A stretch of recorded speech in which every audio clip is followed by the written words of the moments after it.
Aumenta de forma preocupante o número de garotas com 14 anos que já são mães. Em 2018, a Organização Mundial da Saúde já apontava o Brasil como um recordista nas gravidez não planejadas.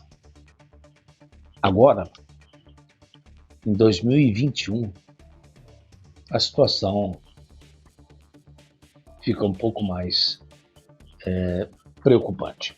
Você está na ABS TV, na Baixada Santista de Televisão Notícias, que você nos acompanha pelo canal 11 da NET aqui de Peruíbe, o canal 11 da NET de Itanhaém, o canal 11 da NET também de Mongaguá e também pelo canal 1.3 da SAT, e além de que você também pode nos fazer companhia através do site bstv.com.br. E também contamos hoje, especialmente, com ele que é o responsável, o diretor, que está tomando aí uma bebidinha agradável. Ele, uma aguinha, tá bom. A aguinha que passarinho não bebe, mas é aguinha. É água mesmo. Cristian, ele que é o responsável geral pelo programa BSTV Notícias e que também é jornalista, apresentador, comentarista e que vai estar nos auxiliando nas matérias que vamos apresentar hoje. Fora também, aqui à minha direita, ela que é produtora, braço direito também desse programa, Thaís Araújo, que também vai dar aí os seus comentários. Aliás, de um tempo para cá, ela vem se saindo, fazendo comentários e só nos auxiliando. Nós temos duas matérias hoje, principalmente, que eu sei que elas vão entrar na sua casa, porque todos nós ficamos preocupados, não é?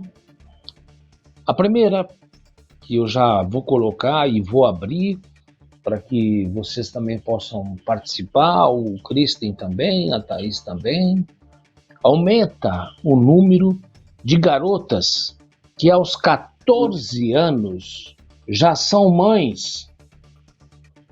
Brasil tem gravidez na adolescência acima da média latino-americana, diz a Organização Mundial de Saúde. A cada 1.000 adolescentes brasileiros entre 15 e 19 anos, 68,4 ficaram grávidas e tiveram seus bebês, diz relatório da Organização Mundial da Saúde. E eu queria discutir com todos vocês o que será que pode estar acontecendo. Eu sou um sexagenário. Eu vim de uma época de uma repressão sexual muito grande e eu não sei o que aconteceu, se nós partimos para um outro extremo e as coisas abriram demais. Mas, por exemplo, eu sou recém-chegado em Peruíbe, e uma das coisas que me impressionam é o número de garotas, reparem vocês, o número de garotas que passeiam aqui pela Padre Anchieta e por outras avenidas e com uma bicicleta e uma criança. E, em geral, sozinhas.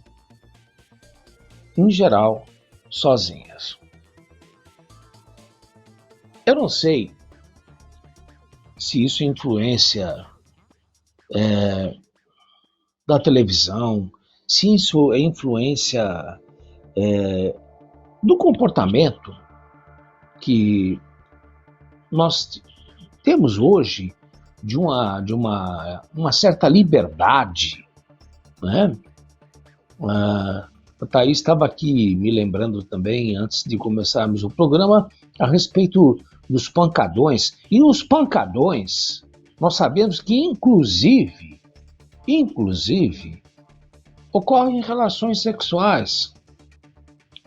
Mas eu gostaria de levantar essa polêmica, inclusive com ele, que já está aí na linha, o Christian Charles, que também é pai, o que está acontecendo para que eu com 14 anos, eu estava jogando peão, rolando peão na rua, empinando pipa. Eu não estava tendo relações sexuais. E para as meninas que agora com 14 anos já são mães, isso significa que tiveram relações sexuais aos 13. Que, na minha opinião, como psicólogo, que também sou, nem o corpo, nem emocionalmente, uma garota com 13 anos está preparada para ser mãe. Na minha opinião, na maioria das vezes, não. E o garotão também, né, que vaza, geralmente vaza, vai embora, some e sobra para a garota, né? Também não tem preparo nenhum, na maioria das vezes, para ser pai, assumir, educar e dar afeto. Mas essa realidade está aí. Thaís colocou na tela aí. Dá para colocar de novo, Thaís? Aí, ó. Brasil, 68,4 bebês nascidos de mães adolescentes a cada 1.000 meninas de 15 a 19 anos, diz o relatório da Organização Mundial da Saúde. Tudo bem que hoje nós tenhamos um pouco mais de liberdade. Eu tenho a impressão também que há uma influência aí da mídia, uma influência aí do comportamento em geral, e que parece que ficou um certo vale tudo, né? E outro dado muito importante, a maioria dessas meninas, né, que começam aos 14 anos já tendo um filho, não tiveram prazer. Parece que há uma certa obrigação em ter uma relação sexual. Parece que existe uma certa necessidade, entre aspas, dessas meninas se sentirem normais. E o sentido de ser normal seria ter uma relação sexual. E para o garoto também, né? Parece que hoje também, se você tiver 14, 15 anos e você não tiver tido uma experiência sexual, parece que tem alguma coisa errada com você. Mas, para não ficar tendencioso, como psicólogo somente eu falar, tá aí, do outro lado aí, ele que é o diretor responsável pelo BSTV Notícias, e que também um grande apresentador e comentarista, pai. Nós vamos ouvir a opinião dele. Christian Charles, o que é que está acontecendo? Por que tantas meninas com 14 anos já são mães? Primeiramente, Haroldo, bom dia, boa tarde, boa noite, não importa o horário que você esteja assistindo o BSTV Notícia, o programa que destrincha a notícia como ela é. Eu quero informar aqui, Haroldo, que deixar meio claro para os nossos amados telespectadores, que por conta da pandemia da Covid-19, nós ainda estamos gravando à distância, né? Cada um em seu ponto, Haroldo num ponto, eu em outro, mas que em breve nós estamos voltando aos estúdios. Estamos esperando apenas o rito das duas vacinas para cada integrante da equipe. A nossa querida Thais Araújo já tomou a segunda dose da vacina, Haroldo Lopes, por exemplo, tomou a segunda dose da vacina, nosso querido Fábio tomou a segunda dose da vacina. O único que ainda está na espera da segunda dose sou eu, mas, evidentemente, em breve vou estar, se Deus quiser, alcançando essa marca aí, que é de suma importância. Vamos fazer um desenho da questão da problemática da gravidez na infância, um problema na adolescência, perdão, e na infância também, por dizer assim, é um problema que acomete o nosso país, não é de hoje, viu, Haroldo? De muitos anos. De muitos anos. Eu estou para dizer de tempos imemoriais. Assim. É importante salientar que hoje a gente consegue ter uma análise de período, ou seja, a partir de quando nós temos um índice X, a partir de que ano tem um índice X, etc. Por quê? Porque nós começamos, ali no começo dos anos 80, a coletar esses dados e transformar esses dados em estatísticos para que a gente começasse a entender o cenário. Mas é uma realidade que é uma constante. Eu tenho, por exemplo, uma tia-avó, que ela foi mãe com 12 anos pela primeira vez. E isso não é exclusividade da minha família, não. Eu conheço diversas outras famílias que nos anos 60, nos anos 70, 50, muitas mulheres foram mães muito jovens. Isso se deve por conta de uma sociedade que lá em seus primórdios, né, vindo do período escravagista, teve essa cultura, né, meio violenta para com as mulheres. Desde quando os pioneiros, os colonizadores chegaram ao Brasil, estupraram e barbarizaram índios e coisas assim. Então, é importante a gente fazer esse contexto histórico, porque a gente tem dois cenários, Haroldo. Quando a gente começa a entender a gravidez na adolescência, quando os dados são coletados, a gente tem um cenário que não foi sequer medido em termos estatísticos e em termos de números. Mas vamos fazer uma radiografia do momento, que é o que embasa o nosso debate de hoje. O índice de gravidez na adolescência do Brasil está acima da média mundial. Em 2020, registrou-se que a cada 1.000 brasileiros entre 15 e 19 anos, 53 tornaram-se mães. Vou repetir. A cada 1.000 brasileiras entre 15 e 19 anos, 53 se tornaram mães. No mundo, esses dados, eles desenham-se da seguinte forma. São 41, conforme relatório, são 41 mães nesse mesmo cenário. No mundo todo é a média mundial, conforme relatório lançado recentemente pelo Fundo de População das Nações Unidas. Vamos para mais dados. É importante que a função do BSTV Notícia, é importante que o nosso telespectador entenda, é pegar dados, destrinchar e recheá-los de comentários para que a gente possa entender o cenário para que estamos passando. Não um programa simplesmente noticioso, não. É um programa que destrincha a notícia. Esse sempre foi o chefe do BSTV Notícia. Vamos continuar aqui. No Brasil, 1 em cada 7 bebês é filho de mãe adolescente. Então, você já começa a entender que esses dados vão diminuindo. E quando a gente fala de 15 a 19 anos, é um cenário. E quando a gente traz esses dados para a adolescência, um em cada 7 bebês é filho de mãe adolescente. A cada hora, no Brasil, nascem 48 bebês, filhos de mães adolescentes. Um dado preocupante é o número de bebês com mães de até 14 anos, que contabilizou em 2019 19.330, o que significa que a cada 30 minutos uma menina de 10 a 14 anos torna-se mãe. Aí, vamos pegar um cenário um pouco mais complexo, Nordeste, tá? Vamos para o Nordeste um pouquinho.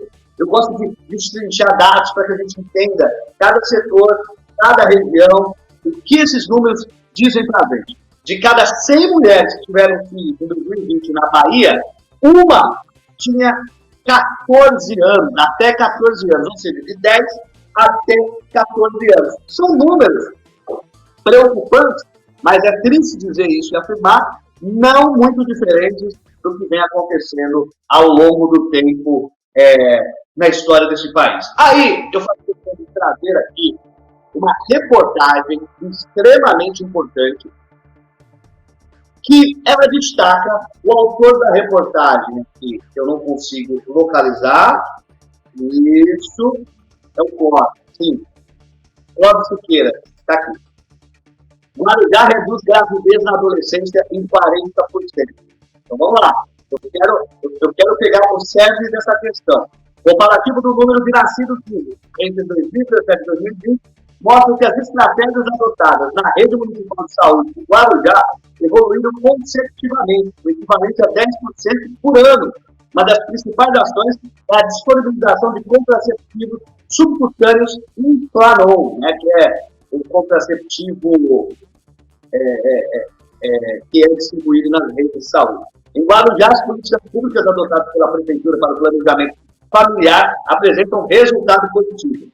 É o caso das estratégias na rede municipal de saúde para o enfrentamento à gravidez na adolescência, com mães na faixa etária dos 12 aos 19 anos, em que Guarujá apresenta uma redução de 40%, considerando o período entre 2017 e 2020. O levantamento da Secretaria Municipal de Saúde de Guarujá tendo como base um total de 1.067 nascidos vivos dentro do período.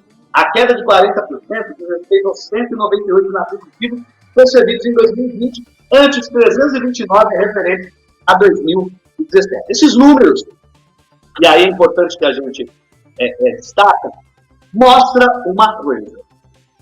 Quando nós temos políticas públicas responsáveis para criar uma situação de controle de planejamento familiar, o resultado a curto, médio e longo prazo acontece. Veja só, nós tivemos nos últimos 4 anos, em que o governo federal está no poder, uma discussão pouco produtiva e pouco eficaz de criar uma situação beligerante quanto à educação sexual nas escolas. Veja bem, educação sexual está muito longe do que políticos com pensamento raro tentam ensinar, dizendo que educação sexual é crianças do sexo, é ensinar as crianças a transar. Não existe. Isso não é de forma alguma,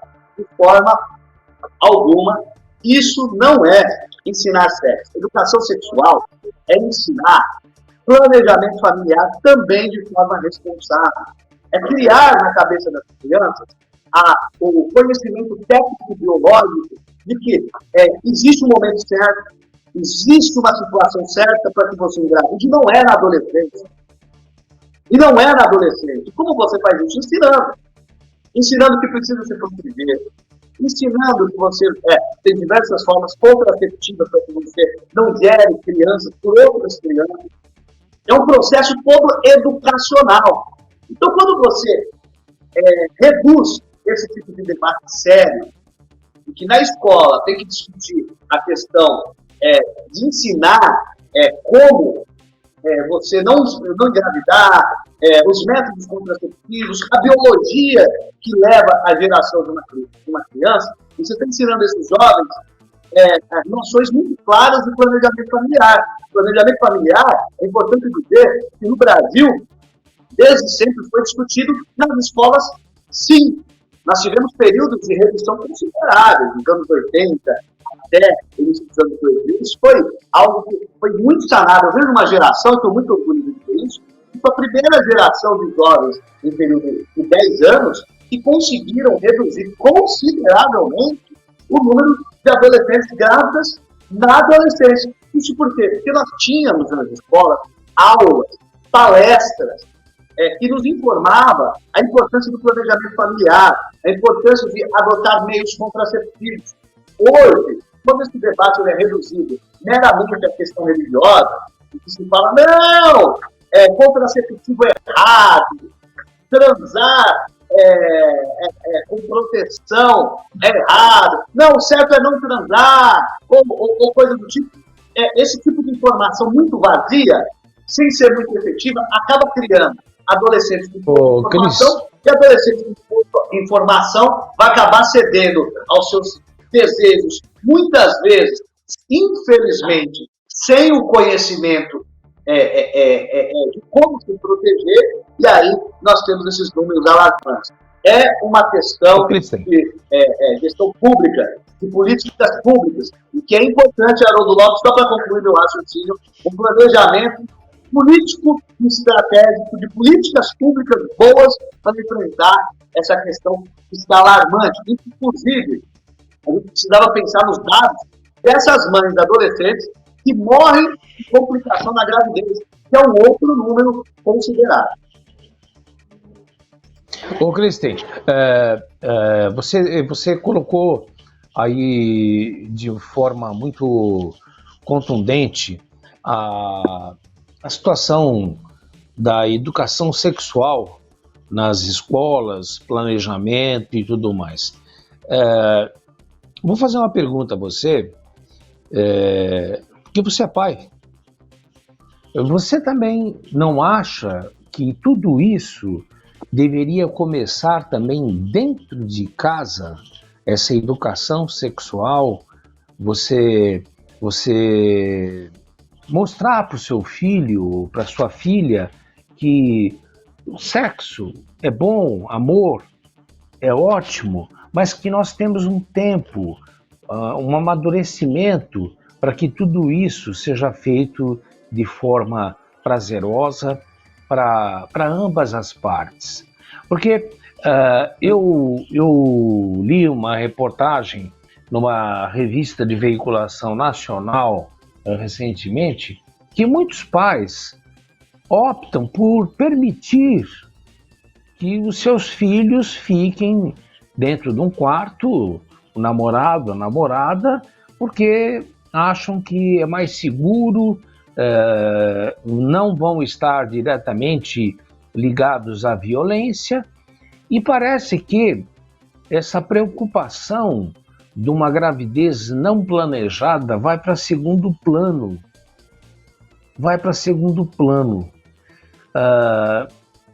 Eu queria ver Vamos lá. Comentário seu, Sim.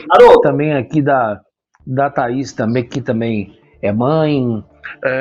Será que esse é um comportamento adequado? Será que não deveria partir de dentro de casa, começar dentro de casa a educação sexual? O que é o amor, o que é o sexo, por que as pessoas se relacionam, qual é a época em que você, filho, em que você, filha, provavelmente esteja mais preparado, preparada para viver esse prazer, né?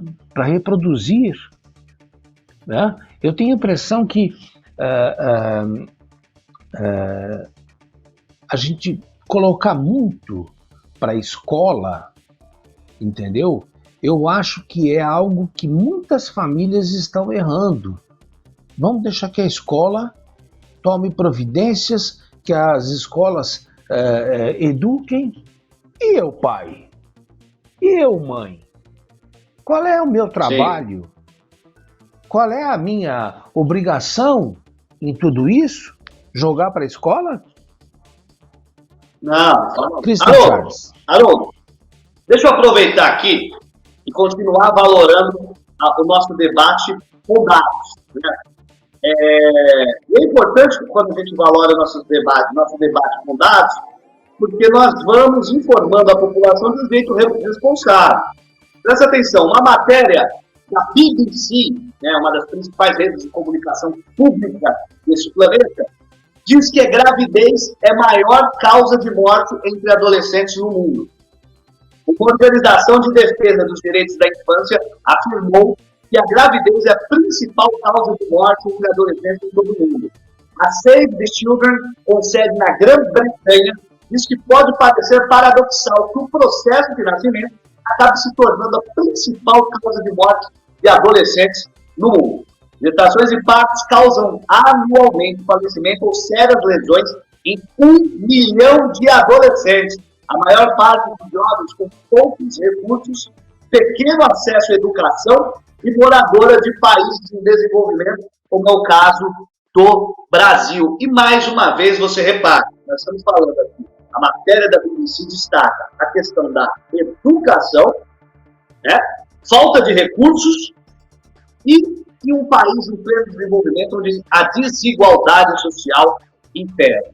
É importante, Haroldo, essa pergunta que você fez, eu vou repetir aqui para os nossos telespectadores que estão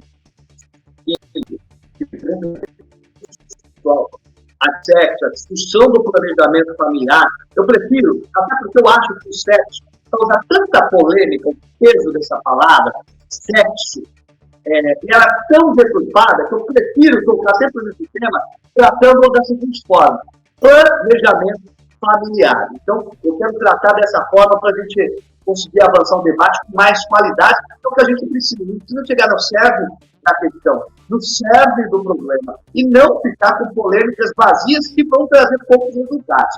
Quando a gente fala de planejamento familiar, eu tenho uma tranquilidade para falar a respeito disso. Por quê? Porque o planejamento familiar foi um tema debatido dentro de minha casa desde tenra idade, né? Desde quando eu era muito jovem. Minha mãe sempre discutiu o tema, até porque a minha mãe, ela teve o primeiro filho, no caso, eu, aos 30 anos de idade, né? Aos 30 anos de idade. Meu pai, acho que tinha 37 ou 38. Então, isso foi uma coisa que sempre foi discutido dentro de casa com muita responsabilidade, né? Lá, na minha casa, com 11 anos, 12 anos de idade, eu já sabia que a criança não vinha por uma cegonha, e sim que existia um processo biológico entre um homem e uma mulher que fertilizava e gerava uma criança. Isso foi discutido dentro de casa, isso foi ensinado primordialmente dentro de casa. Nas escolas, nós tivemos um reforço da informação que era levada através de palestras, através de professores extremamente responsáveis e técnicos. Aliás, a gente precisa ter um dia para a gente debater a formação do professor no Brasil, né? Que hoje o professor está com os nervos nas alturas de pouca qualidade técnica para ensinar a criançada. Não a grande maioria, mas é um problema que a gente precisa discutir. Então, o que acontecia, Haroldo Lopes? Qual foi o resultado de uma educação de planejamento familiar responsável em casa, na escola, sem ter medo de tocar em tabus e de assuntos sérios entre as crianças? Lá em casa são 6 irmãos. Eu, Tamiro, Alain, Luan, Lana e Yasmin. A mais jovem, hoje, tem 16, 17 anos. Né? E o mais velho, não vou falar a idade do mais velho. Antes de mais. Detalhe: o meu irmão Itamiro foi ser pai pela primeira vez aos 32 anos de idade. Meu irmão Alain foi ser pai pela primeira vez aos 31 anos de idade. Eu fui pai pela primeira vez aos 27 anos de idade. A minha irmã Ana não é mãe, a minha irmã Yasmin não é mãe e meu irmão Luan não é pai. Resumindo, a educação reforçada na escola, discutida dentro de casa, de um jeito responsável, sem tabus, sem precisar esconder absolutamente nada, ensinando com consciência para que a gente soubesse como se proteger e entendesse esse cenário. Então, nós não tivemos nenhum tipo de situação precoce dentro de casa e o resultado foi gravidez planejada, chegou no tempo certo dentro da minha família e vou ser pai agora pela segunda vez, um maravilhoso, bem, filhote.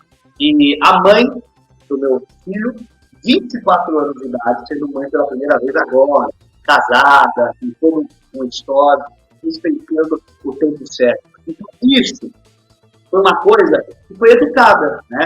Ela começou dentro de casa. Quando a gente fala dos pais procurarem manter os filhos dentro de casa, né, com namorada, e coisa do tipo, a gente não tem dado muito para avaliar essa situação.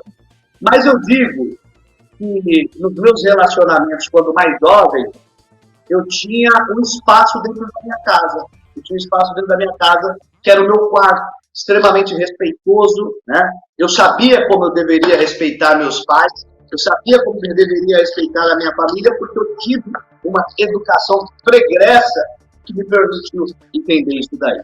O que é importante é a gente parar de achar, para enfrentar esse caso, que adolescente não namora, que jovens não transam, que jovens não têm relações, porque enquanto a gente continuar a negar isso, os índices de gravidez na adolescência só tende a aumentar. A gente não pode normatizar a gravidez na adolescência, porque, mais uma vez, como diz a ONG Save the Children, aqui, gravidez é a maior causa de morte entre adolescentes em todo o mundo, principalmente em países em desenvolvimento, com poucos recursos, pessoas com poucos recursos e sem acesso a uma educação minimamente de qualidade.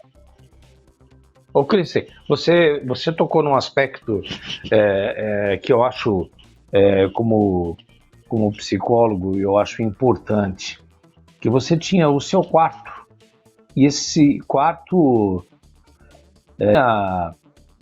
vamos dizer assim, você tinha as suas limitações, você tinha as suas obrigações, as suas responsabilidades.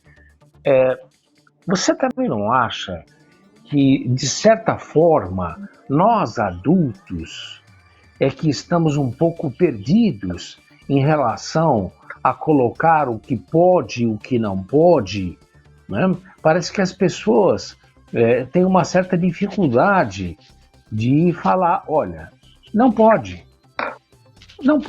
não vai para pancadão, o que? Você, com 16 anos, você vai dormir na casa do seu namorado, volta. Eu tenho a impressão que afeto, carinho, educação é muito importante, mas eu também tenho a impressão de que normas, regras, o que vale e o que não vale, também, elas são importantes. Elas são importantes, na minha opinião, porque me dá a impressão de que muitas vezes nós é que estamos mais perdidos do que as meninas de 14 anos e os garotos também de 14, 15 anos que viram pais, não têm corpo, não têm emocional preparado e nem responsabilidade para tudo isso, e isso me dá a impressão que reflete, tem como pano de fundo uma dificuldade nossa, de nós adultos, que não sabemos, porque você colocou de uma forma muito, muito pertinente, né? Deu a entender que tinham regras na sua educação, na educação dos seus irmãos e na minha também. Para que você tenha uma ideia, Kristen, eu, quando tinha 19 anos, meu pai deixava bem claro, olha, passar de meia-noite, você não entra em casa. Eu achei e acho que foi até uma regra um pouco leonina, mas realmente, se desse meia-noite, você tá vivo hoje aí, não estivesse, né, em casa, como? Mas você está vivo aí hoje e muito bem, né? Sim, não, e outra coisa, eu acho sim que nós viemos de uma época, eu principalmente, você é bem mais novo do que eu, mas eu sou sexagenário, eu vim de uma época em que existia muita repressão sexual. E eu acho que, de repente, nós partimos para um outro extremo, Kristen, e acabamos abrindo demais e facilitando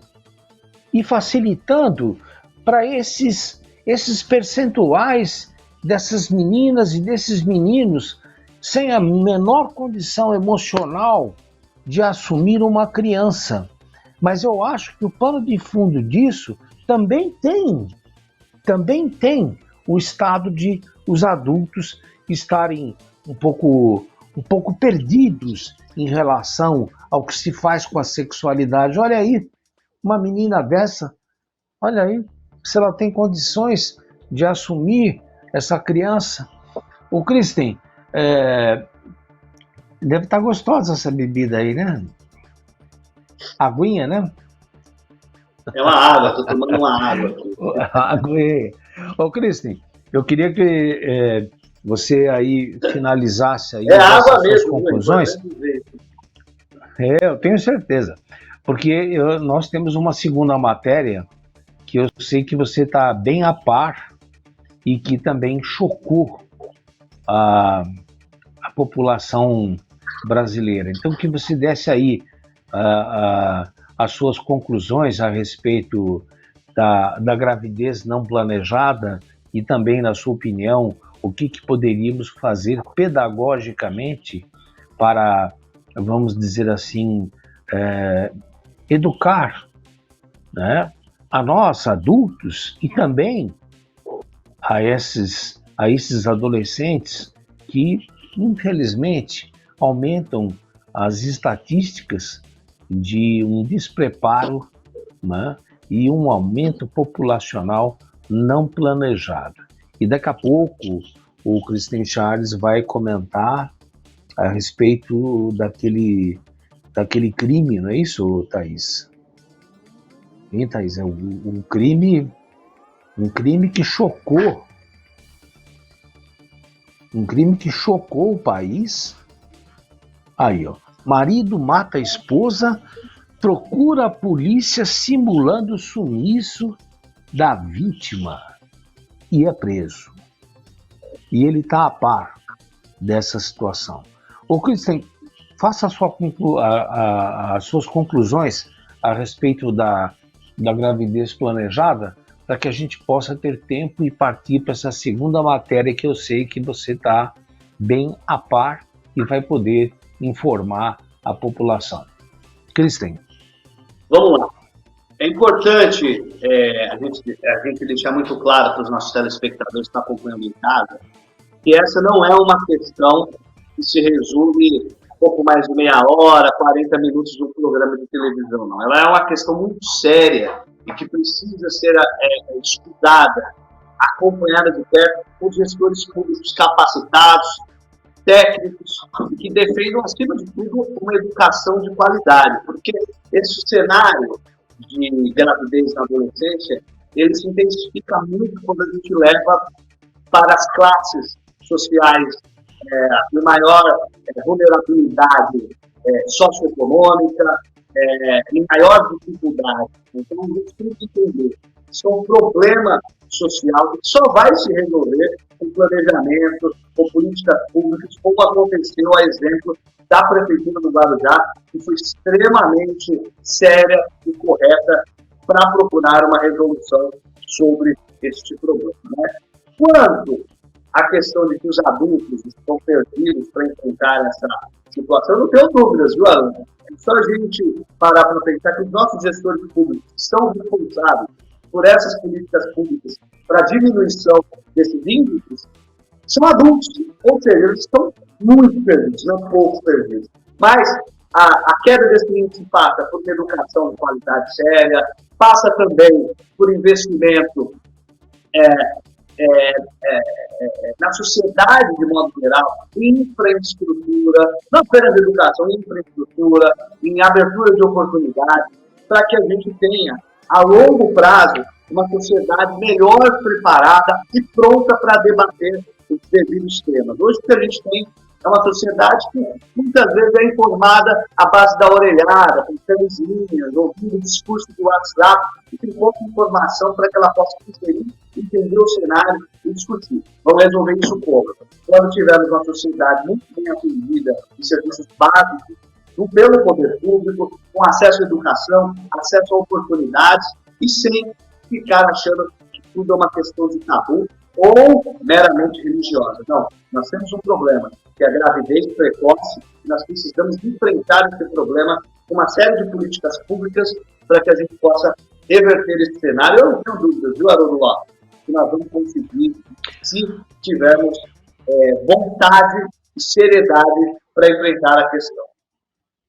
Perfeito. Eu acho que eu já disse aqui uma vez e volto a falar com você que está nos acompanhando aí na sua casa, nos dando o prazer, essa audiência, de que o dia que realmente a pasta da educação for realmente respeitada, unindo pais e mestres, nós com certeza teremos uma diminuição, uma redução de gastos na página da saúde. Por quê? Porque quando você tem educação, quando você tem uma união com pais, e quando você tem uma programação, como foi bem colocado, nós temos uma redução dessas gravidez não planejadas, e isso diminui os custos da pasta da saúde. A base deste problema está na educação. E quando eu digo educação, eu estou envolvendo pais e mestres, que aliás, na minha época, acho que na sua também, Cristian, existia reuniões de pais e mestres que hoje você não vê mais. Então, é algo muito importante.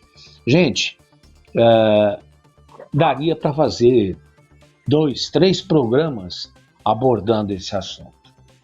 Mas a gente vai voltar a esse tema. Você está na BSTV Notícias, Baixada Santista de Televisão, e você nos acompanha pelo canal 11 da NET aqui de Peruíbe, pelo canal 11 da NET de Itanhaém e pelo canal 11 da NET também de Mongaguá.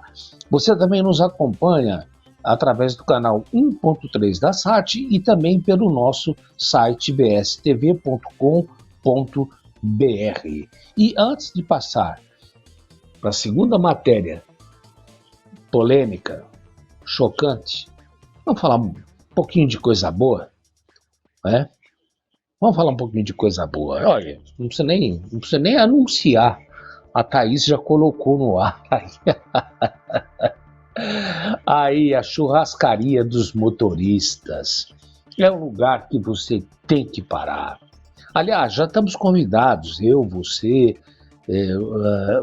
eu, Kristen, a Thaís, a Cíntia Cali, para almoçarmos lá. Olha, gente, é uma maravilha. É uma maravilha. A Thaís já está vibrando aqui do meu lado. Então, você passando ali o pedágio, logo à frente você vai ter o posto rodoviário, né? E depois do posto rodoviário você vai ter o viaduto. Passando o viaduto, você já vai ficando à direita, porque o olfato já vai levar você direto para a churrascaria dos motoristas, que também respeitam os protocolos da pandemia. Você entra, você tem o álcool gel, você vai estar com a máscara, e somente na hora de você se alimentar que você tira a máscara, e também há um isolamento entre as mesas. Lugar ideal para você levar a sua família, para você fazer uma reunião aí entre empresários, com seus amigos, porque tudo é devidamente respeitado, fora essa maravilha que vocês estão vendo. Olha, cada prato maravilhoso. Olha aí essas carnes, Kristen Charles, olha só, meu Deus do céu. Sim. Rodovia Padre Manuel da Nóbrega, quilômetro 293, da rodovia Padre Manuel da Nóbrega, quilômetro 293, é lá que está a churrascaria dos motoristas. E se você for um pouco mais adiante, você tiver... você chegar aqui na nossa querida Peruíbe, de onde estamos falando, você vai encontrar aí, olha, o quiosque 02, o Pirata. É uma maravilha, lugar gostoso. E vejo que também eles respeitam o distanciamento entre as mesas, né? Respeitando também os protocolos da pandemia. Fora os frutos do mar, tudo muito fresquinho. Você tem também ali sucos para as crianças, você tem ali também de primeiríssima qualidade, todo tipo de bebida, inclusive para os adultos, e acima de tudo, um atendimento de primeiríssima qualidade. E não tem como você errar, não tem como você errar. Em frente ao prédio redondo de Peruíbe, é o único prédio redondo, você atravessou a rua, você está no quiosque do Pirata. que é o 02, você está vendo aí na sua tela. E um pouco mais à frente, olha que prato maravilhoso, você tem o quiosque do Carlão, que também é o mesmo proprietário do Pirata, e que também tem as mesmas condições, pratos maravilhosos e o mais importante, eu garanto, são os 2 quiosques com o melhor preço da orla aqui do Litoral Sul. Eu garanto. E estou sempre lá. E vejo que também eles respeitam rigorosamente o isolamento. O isolamento. Tudo é muito respeitado e um preço acessível, atendimento de primeira qualidade e uma comida que é uma maravilha. BSTV Notícias, agora partindo para a notícia que o Christian Charles vai comentar aí com muita propriedade. Que bonita ela, hein? Meu Deus do céu. Alô? Que bonita. Alô? Fala. Alô? Fala. Vamos lá. Diga. Marido mata esposa, olha a história, hein? Marido mata esposa, procura a polícia simulando o sumiço da vítima e adivinha. Evidentemente ele foi enjaulado. A polícia não caiu no H do maloqueiro, não. Presta bem atenção, a empresária Andréa Ramos, de 31 anos, foi morta na última segunda-feira, dia 23, em Colniza, em Mato Grosso. A vítima foi achada na porta de uma serraria na M206. A essas informações do Haroldo Lopes. Quem passou primeiramente foi o grupo de notícias da Globo, o G1. O marido da vítima, o picareta chamado Diego Fernandes de Almeida, de apenas 29 anos, foi preso em flagrante após procurar a polícia, simulando que Andréa havia desaparecido. Em um depoimento aos policiais militares, o suspeito afirmou que a mulher tinha sumido. Mas o seu nervosismo, o seu treme-treme, entregaram o marginal. No imóvel do casal, as autoridades encontraram o celular da vítima no guarda-roupa, além de roupas sujas de sangue. A caminhonete de Andréa também tinha vestígios de sangue. Câmeras de segurança mostraram o Diego sair da casa com um colchão na carroceria da caminhonete. O suspeito também carregou areia para esconder as manchas de sangue na casa e no automóvel. Técnica essa muito usada pelos marginais, mas que a polícia, claro, já flagra de primeira. O colchão usado pelo criminoso foi encontrado queimado. Horas depois, Andréa foi achada no portão de uma serraria na NT-206. Seu corpo tinha ferimentos e um corte na cabeça. O caso, claro, está sendo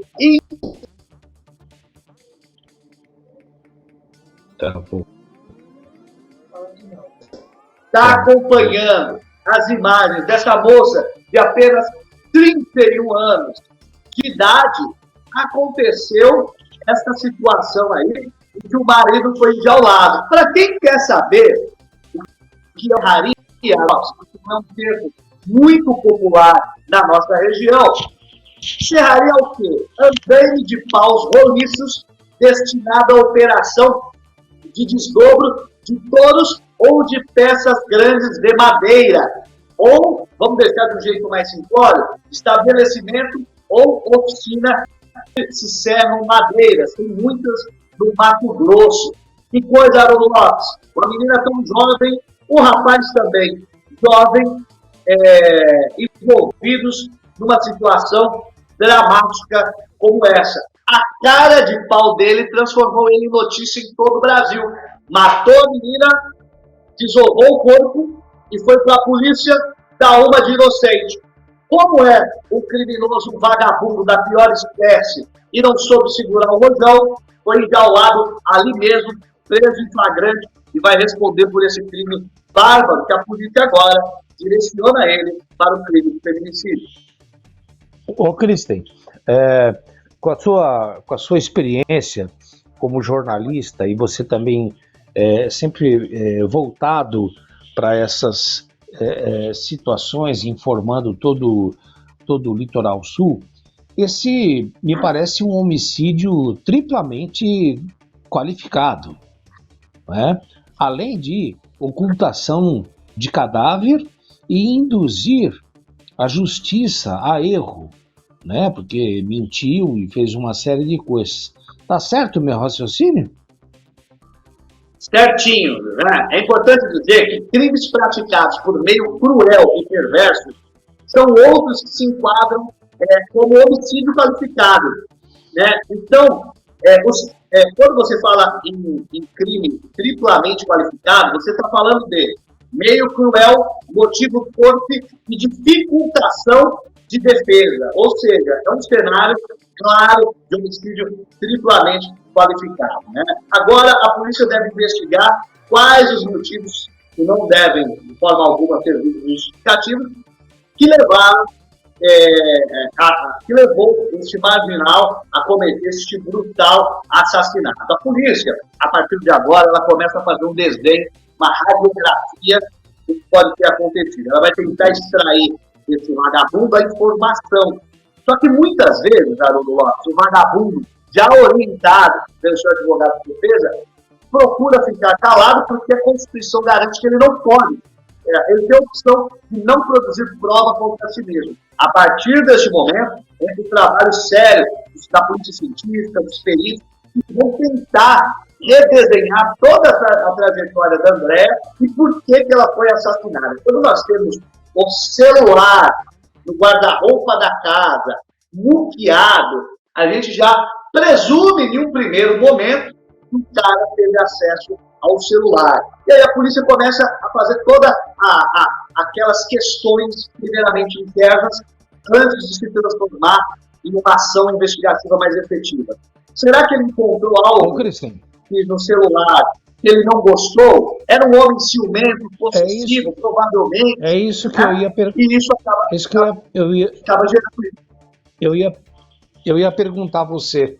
Você tem conhecimento qual foi a motivação dessa barbaridade e qual a pena que vai ser destinada a esse cidadão? Olha, é importante, Haroldo, a gente destacar aqui que hoje o crime de feminicídio ele já foi tipificado no Código Penal através do Decreto-Lei 2.848, né? E a pena de reclusão de 15 a 30 anos. Né? Hoje, atualmente, depois que foi investido, já temos um cenário que é uma pena de 12 a 30 anos. Tá? Então, você tem várias questões que você precisa questionar. Por exemplo, Haroldo, se esse criminoso, esse vagabundo, ele for réu primário, ele tem uma condição de pedir a progressão da pena para outro regime após ter cumprido 55% da pena. Ou seja, vamos por aqui, que esse camarada ele pegue 12 anos de prisão. Ele cumpriu 5, 6 anos, ele já pode pedir uma progressão de pena. Infelizmente, esse vagabundo volta para a rua e a mulher que foi assassinada vira uma lembrança. Tudo que ela podia conquistar, tudo que ela podia realizar, tudo que ela poderia fazer acontecer, se perde por conta de um criminoso desse, que aproveitando a legislação que tem ainda, infelizmente, algumas falhas, principalmente essa falha da progressão de pena, ele pode, em 5 anos e meio, vamos estourando, 6 anos, estar na rua, infelizmente. Olha, é inacreditável, o que você está passando para a gente. Eu queria fazer mais uma pergunta para você. Você sabe, ô Kristen, se ele é, agora ele não é mais, mas se ele era réu primário, porque eu também não admito, não concordo, compartilho com você, nesse momento, de uma bandidagem dessa, um homicídio, né, que tudo leva a crer que foi inclusive planejado, depois de 5 anos, se ele não tem nenhuma passagem judicial na polícia, está na rua, convivendo comigo, com você, com os meus filhos, com os seus filhos, com a Thaís. Ah, não. É inadmissível. É inadmissível. É inadmissível. Eu fico chocado quando você passa esses dados, que eu sei que eles são verdadeiros. E provavelmente ele deve ser réu primário. Fala. Ele deve ser réu primário. Mas é importante a gente destacar que vai muito também da pena que o juiz der. Porque nós estamos falando, e aí eu quero qualificar essa informação, entre 12 e 30 anos. Quando se é réu primário, você consegue, o juiz geralmente segue por um caminho de uma pena menor, né? Ele não é reincidente, é de uma pena menor. Mas pode ser, por exemplo, que o juiz tem uma pena de 20 anos, uma pena máxima de 30 anos, mas mesmo assim ainda é injusto. Por quê? Porque ele entraria com 29 anos na cadeia, certo? Cumpriria, se ele fosse pego, tiver pego, o juiz dá 30 anos de cana para ele vai cumprir 13 e depois está na rua. Ou seja, com 42 anos, o homem que matou uma jovem como essa, provavelmente já está nas ruas, mesmo se pegar uma pena máxima. Essa lei da progressão de pena, ela é uma situação que a gente precisa avaliar, né? Porque a Câmara aprova o aumento da pena mínima para o feminicídio, né? Aumentando, né?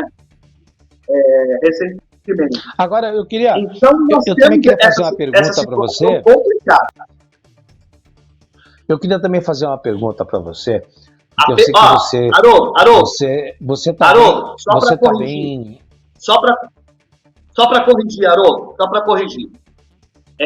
A pena, até um pouco tempo atrás, a mínima era de 12 anos. Tá? A Câmara aumentou para 15 anos. Tá? Mas mesmo assim ainda é muito pouco. Agora, eu queria perguntar para você, o Cristin, e também tenho certeza, olha que moça bonita, meu Deus do céu, que judiação.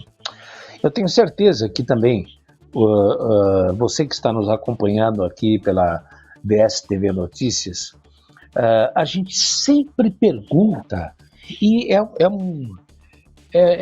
uma ciranda, ninguém responde. Mas você como jornalista, e você que sempre também, na minha opinião, é um especialista em segurança, e você está sempre muito bem informado a respeito dessas infelizes violências. Nós temos um Código Penal de 1942, uns falam que é de 42, outros falam que é de 1940.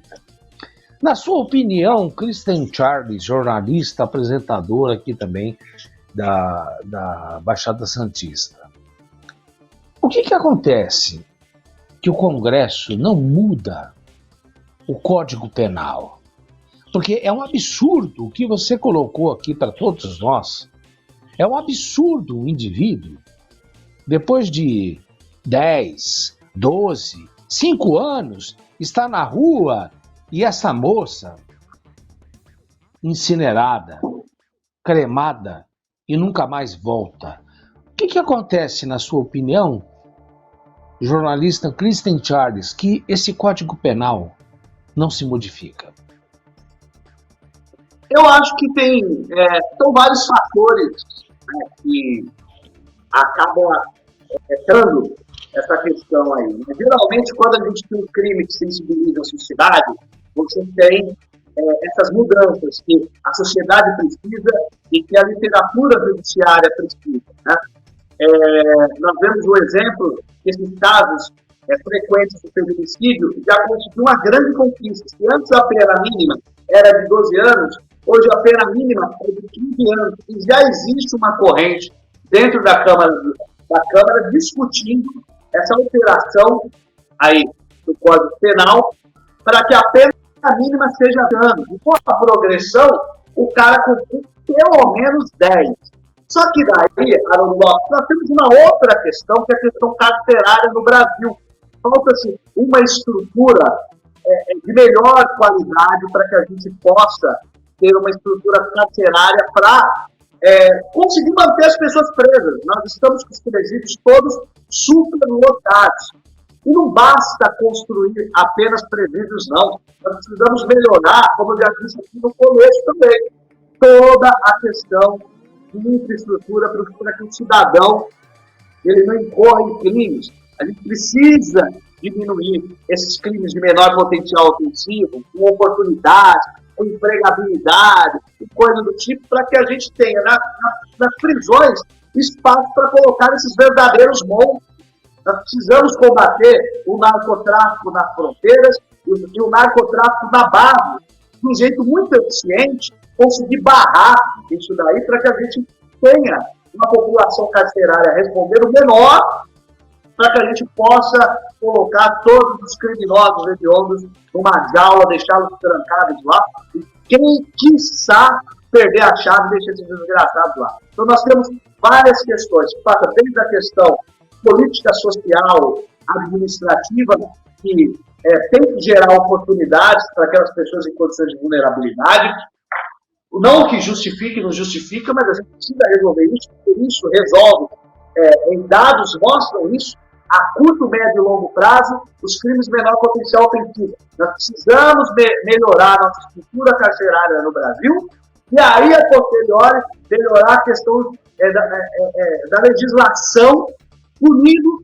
efetivamente aqueles criminosos que fazem essas barbaridades, para que eles possam responder do jeito sério. Além disso tudo, né, a gente não pode esquecer que dentro dos presídios nós temos um poder paralelo, que são as facções criminosas, né, que de grande força no país, a gente já contabiliza 4, que estão dominando os setores carcerários justamente por falta de políticas públicas sérias para o setor carcerário. Ou seja, o bandido que acabou de roubar uma galinha e um saco de arroz vai para a prisão, lá na prisão ele faz o crime, volta ainda mais perigoso e criando problemas para a sociedade. É muito complexo.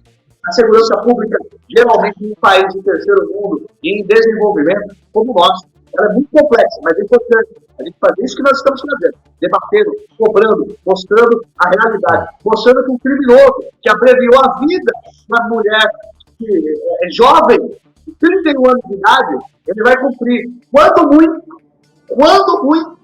12 anos, podendo até mesmo, importante dizer, cumprir 6 anos, 7 anos, 5 anos e voltar para as ruas. Isso dependendo do advogado, porque nesse país, quem tem dinheiro para ter uma boa estrutura de defesa jurídica acaba até saindo mais cedo. É a impunidade gerada por todos esses problemas que hoje atingem o Brasil.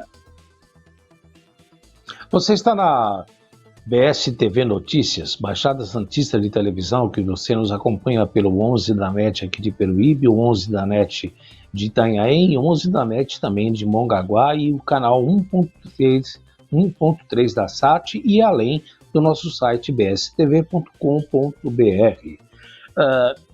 Você me fez lembrar, Kristen, que na Inglaterra,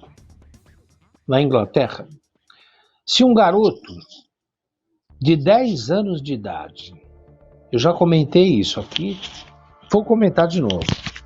Se um garoto de 10 anos de idade, ele cometer um crime, um homicídio, e o juiz perceber que ele tinha noção da gravidade do que estava cometendo, ele vai preso da mesma forma como um adulto. Outra coisa também, na Nova Zelândia, para reforçar o que você falou, o Kristen, na Nova Zelândia, já nos primeiros anos da escola, se por acaso você é pego colando, ou então você cometendo algum delito ali com algum coleguinha, alguma injustiça, você já é punido. Já ali, a coisa não passa desapercebida, não.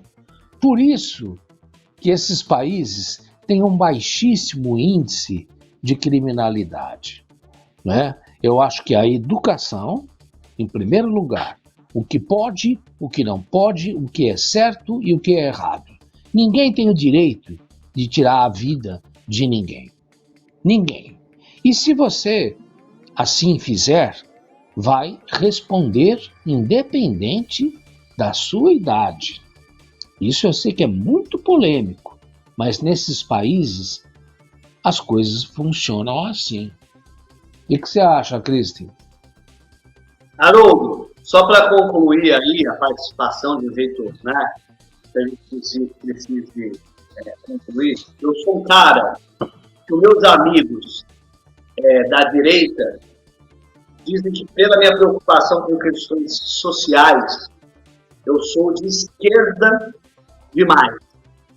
E os meus amigos de esquerda muitas vezes ficam bravos porque eu defendo temas que para a esquerda são pesados demais, que é uma maior contundência em questões ligadas à punibilidade quem comete crimes, como por exemplo, eu sou um cara a favor da pena de morte para crimes hediondos, eu acho um contrassenso e contraproducente nós sustentarmos um criminoso por tantos anos que barbarizou, que matou uma família, matou uma criança e está tolerando o Estado que poderia ter investido esse dinheiro em situações mais importantes de desenvolvimento, tá? Eu sou muito claro em defender algumas pautas como essa e como a redução de pena para crimes cometidos por menores de idade, principalmente crimes hediondos, como foi o caso do Champinho. Só para concluir e não tomar mais o tempo do programa, eu entendo que, a partir do momento que um jovem de 16 anos já pode pegar o seu título de eleitor e responder pela vida de 250 milhões de brasileiros, escolhendo um político, ele já tem responsabilidade o suficiente para segurar os rojões dele. Cometeu o crime hediondo, funciona o seguinte: tem que pagar, tem que ir para a cana, não importando a idade. Se for adulto, no meu entendimento, cometeu o crime hediondo, tem que responder, esperar o trâmite legal, amplo direito de defesa, não conseguiu provar sua inocência, não faz sentido o Estado tutelar e custear um assassino, um estuprador, um cara que barbariza a sociedade. O Estado, quando gasta dinheiro, não é investimento, é gasto, em criminosos desse naipe, deste porte, está deixando de investir na base, em quem mais necessita e quem mais precisa. O poeta Paulo Herói, ele dizia que muitos homens sonham monumentos e só semeiam ruínas para a pousada dos ventos. Nós estamos encerrando mais uma edição aqui do BSTV Notícias e, como sempre, agradecendo aí o nosso querido jornalista e diretor responsável pelo programa, o Cristian Charles. Muito obrigado pela sua participação e pelos seus pertinentes comentários.